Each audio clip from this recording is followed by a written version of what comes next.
Hello guys, this is my first hint video on shoemaking, so I'll try to be open to all the steps. So today I'm going to show you how to get the center line using your regular ruler. First, you cut out a piece of paper tape and place on flat surface. Next, you draw a straight line on paper tape using your regular ruler.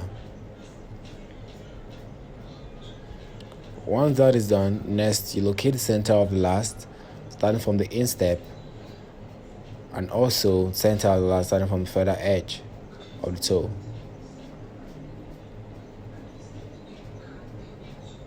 Now you take out the paper tape from flat surface and carefully align the mark point with the line drawn on the paper tape. This should be carefully done to ensure accurate results.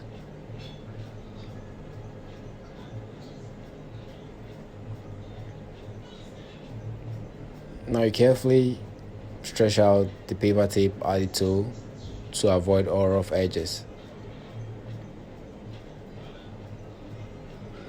Now once that is done, you can see you've gotten our center line quite easy and swift. Thank you guys for watching. Please like and subscribe to the channel.